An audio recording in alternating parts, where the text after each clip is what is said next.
Palmeiras, por exemplo, cara, eu vi uma coisa muito clara. O Felipe Melo, por exemplo, no Palmeiras me parece que terminou o ciclo dentro do clube.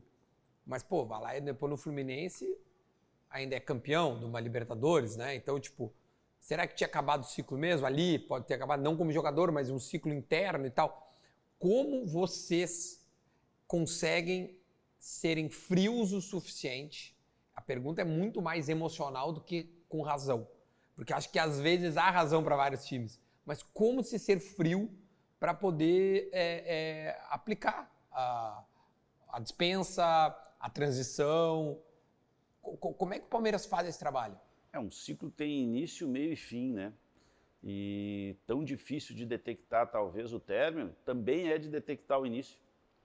Eu me lembro do Abel falando que o Endrick precisava ir na Disneyland um ano e muita gente não entendendo o que ele queria dizer. E depois todo mundo dando razão para que, olhando o passo a passo do Endrick, de ser lançado na equipe, de entender que ele tinha que oscilar, de virar titular e chegar à seleção brasileira, pô, com 2 títulos brasileiros já, ele tem 17 anos e tem 2 títulos brasileiros. Pô, então quando o cara falou isso da Disneylândia lá atrás, ele sabia, o clube sabia o momento certo de iniciar o ciclo. E os inícios e os finais de ciclos, eu acho que se você olhar eles só pela individualidade, eu falei isso antes, a gente normalmente individualiza um esporte que é coletivo. Você tende a errar. Se você olhar o macro, se você olhar a floresta inteira, você tende a acertar. Porque não é porque uma árvore esteja boa que a floresta vai estar boa. E também não é porque uma árvore estiver ruim que a floresta vai estar ruim.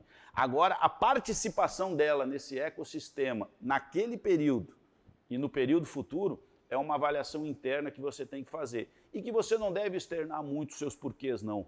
Porque quem no futebol não fica no time, não é aproveitado, não é titular, tende a buscar muitas respostas. E muitas vezes elas são mais simples. A do Palmeiras é essa, é a busca da coletividade. Nós queremos que o indivíduo que esteja lá tenha condição de dar o máximo rendimento possível para aquela coletividade. E nas renovações, você falou do Felipe Melo, é que acabou o contrato do Felipe Melo. Ele Mas poderia ter sido renovado, né? Mas havia a possibilidade de novos ciclos se iniciarem. E dentro do ecossistema apareceram os meninos que deram sequência. E ele nos entregou demais.